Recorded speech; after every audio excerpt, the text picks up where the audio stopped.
Hello and welcome to DSR Daily. I'm David Rothkopf and I am joined by Riley Fessler. How are you doing, Riley? Pretty good.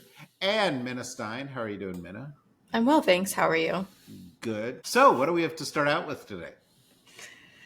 The White House is considering inviting Ukrainian President Zelensky to Alaska during President Trump's planned meeting with Russian President Putin, though no visit has been confirmed. The potential summit comes amid renewed diplomatic efforts to secure a ceasefire in Ukraine, despite Putin proposing terms that would allow Russia to retain occupied Ukrainian territory. European leaders and Zelensky have emphasized that any peace agreement must respect Ukraine's sovereignty and cannot be negotiated without Ukraine's full involvement.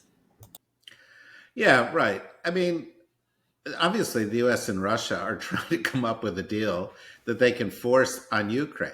And Trump's whole theory of this case has always been, well, we provide Ukraine with all these weapons. If we don't provide them with the weapons, they can't continue to fight the war, so we can dictate the terms. There is some truth to the fact that the United States has leverage, but clearly the Europeans have the ability to support Ukraine to some effort. Clearly, Trump has felt compelled to provide some support for Ukraine, particularly because there's still some support for it in the Congress. And then on top of that, Ukraine is the country that will determine its own future. Ukrainians are not going to be dictated to. And proof of that is the fact that Russia has been seeking to take over parts of their country for 11 years now, and Ukraine has been saying no and will fight back. I, am very skeptical of what Trump and his negotiator Witkoff and Putin are going to come up with coming out of this event. There are already signs that the deal is very pro-Russian. And that forced Zelensky to go on the air over the weekend and say, we're not going to give up land. We're not going to do this the way that you want to do this.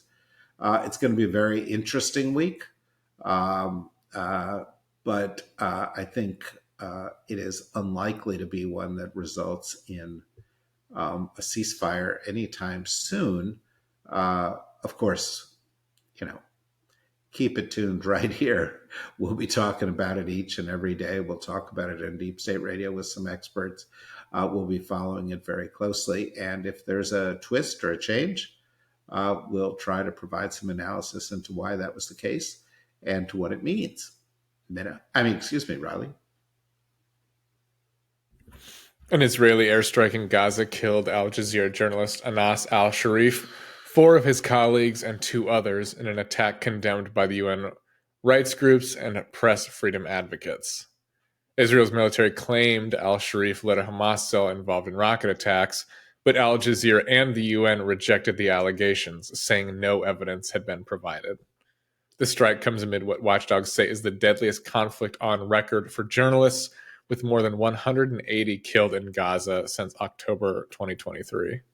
There's a lot that's appalling about what's going on in Gaza, but I do think the story of journalists killed and the story of how the Israelis have restricted coverage of this war is important, and it's sort of easy to miss for a lot of people who aren't following it very closely. They just say, well, I'm not seeing the pictures, or they're not getting multiple sides coverage of this event, and there's a reason for that, and that is the Israelis feel that fair press coverage would reveal them to be doing what they're doing, which is committing genocide in Gaza. Remarkably and brashly, their response to this is, oh, this journalist, who is a very respected Palestinian journalist, perhaps the most respected currently surviving, or until recently surviving, Palestinian journalist, was a member of Hamas, and that it was justified. But I would obviously set that aside and see the Israeli comments as proof that they targeted the guy, that they targeted this journalist and his colleagues. And that's yet another sign that every single choice the Israelis have had to de-escalate or to conduct themselves in a manner that is more consistent with international law they failed to do so, and in fact have chosen to escalate. Meta. A federal appeals court panel unanimously rejected the Trump administration's attempt to keep a public federal spending database hidden, calling the move a serious threat to Congress's constitutional control over government funds. Two judges issued a strongly worded opinion stating that only Congress, not the president, has the authority to decide whether such financial data should be disclosed. The administration has until August 15th to restore the database unless it wins a last-minute reprieve from the full appeals court or the Supreme Court. Every single thing this administration does, every single major initiative of this administration, whether it's the rationale behind tax cuts or cutting back on climate funding or cutting back on healthcare funding or sending troops into our cities, which we'll talk about again in a moment, or literally every single thing they do is founded in lies. It's founded in assertions that just aren't true, whether it's about the climate or it's about windmills or it's about an invasion at the border or whatever. And that means that all information, all facts are ammunition against undermining their initiatives. And that's why we have this war on truth, which is extremely comprehensive. And it includes disinformation, lack of transparency, intimidating those with alternative voices, and so on. And this is just one more example of the fact that the administration wants to hide the truth. It is, of course, also an example of the fact that the executive branch is arrogating onto itself on a regular basis powers it does not have, that the Constitution specifies lie elsewhere. And it is successfully doing so because the Congress and many of the courts are allowing it to overlook, ignore, shred the Constitution, and turn this into essentially, a system of government with not three branches, but one branch, an executive branch that is all powerful, above all others, and absolutely not what was envisioned when this country was founded nearly 250 years ago. The Trump administration struck an unusual deal with NVIDIA and AMD, requiring them to pay 15% of revenue from selling certain AI chips to China in exchange for export licenses. This agreement versus an earlier ban on such sales and could deliver over $2 billion to the U.S. government by year's end. Supporters, including NVIDIA CEO Jensen Huang, argued the sales prevent Chinese rivals like Huawei from dominating the market, while critics warn the move sacrifices national security for profit.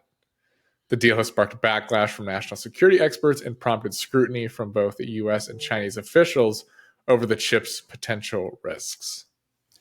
Look, the folks at NVIDIA, Jensen Huang, who's the CEO, and the others, they're right. If U.S. chips aren't in there, people aren't buying U.S. chips, Chinese and other chip manufacturers will succeed. And that's just a reality.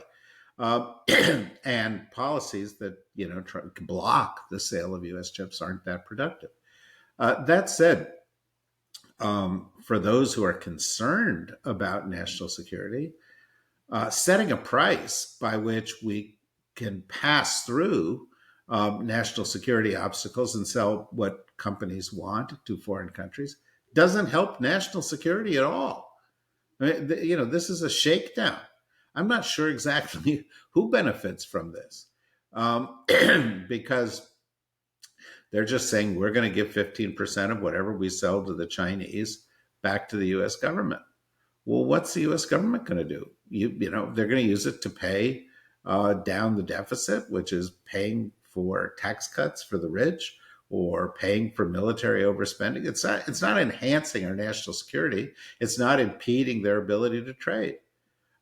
it's just a shakedown. It's like a mob operation. It's like we use trade as a way to, generate government revenue, which the president somehow thinks is beneficial to the United States, but is actually a series of costs being ultimately borne by consumers or corporations in ways that don't advance U.S. interests, whether they're national security interests, economic interests, or otherwise. Donald Trump sparked controversy with a social media post demanding that homeless residents be removed from Washington, D.C., threatening eviction and promising to relocate them, quote, far from the Capitol. He also pledged a federal crackdown on crime, despite data showing violent crime in D.C. is at a 30-year low, contradicting his claims of lawlessness. City officials and advocates, including D.C.'s mayor and Delegate Eleanor Holmes Norton, condemned Trump's remarks as misleading, offensive, and a threat to the city's right to self-govern. Subsequently, President Trump is considering deploying up to 1,000 National Guard troops to Washington, D.C., revoking the city's self-governance and relocating homeless residents. By the time you hear this, National Guard troops will be being deployed into Washington, D.C. It may be, as some people have written, only hundreds of such troops. But it's the second time since Los Angeles that the president has done this. He's already setting a precedent. There are laws that say you can't deploy troops. The federal government can't do it except in an emergency. That is a real emergency. There is no crime emergency in Washington, D.C. Crime in Washington, D.C. is down at 30-year lows. Okay. There is no homeless emergency. I don't even know what a homeless emergency would look like. But the president is, again, as I said earlier, arrogating onto himself big powers that he doesn't actually have. In order to do a takeover of Washington's home rule, that would require the Congress to go along with it. Now, this Congress might go along with it, but they have to take that step. What we're left with at the moment is a authoritarian president who fancies himself on critical issues, to be acting much like a tyrant, is sending armed forces into our cities. There's only one reason to do that: to flex his muscle, to impose his will, and to set the precedent for being able to do that in other ways in the future, ways that could, for example, impede free and fair elections, ways that could, in fact, target his enemies. This is a slippery slope. We're not at the top of the slippery slope. We're in the middle of the slippery slope. We're already an authoritarian country. And with each and every day and with each and every measure like this, the president of the United States is becoming more and more the tyrant he wishes he were. I should add on the issue of homelessness, what's he going to do with these homeless people? He's already passed or signed an executive order which says that the homeless can be detained. They've not committed a crime. It'll be an interesting test in the courts. But what are we going to do? Put them into jails for their homelessness? Many of these people have suffered personal trauma. Many of them are mentally ill. Rather than addressing the mental illness, addressing the root causes of homelessness, building homes for these people, the president wants to criminalize homelessness. No other place is going to accept them. They're not going to be relocated from city A to city B. These folks are going to go into a different, much more expensive, punitive form of public housing, and that's jails. It is appalling behavior on the part of the president. And as Minna noted, the whole thing came up because Trump was, on his way to go and play golf, and he saw some homeless people. And he's like, well, let's get them out of here. Once again, this is the behavior of a particularly odious kind of monarch. And it should outrage everyone.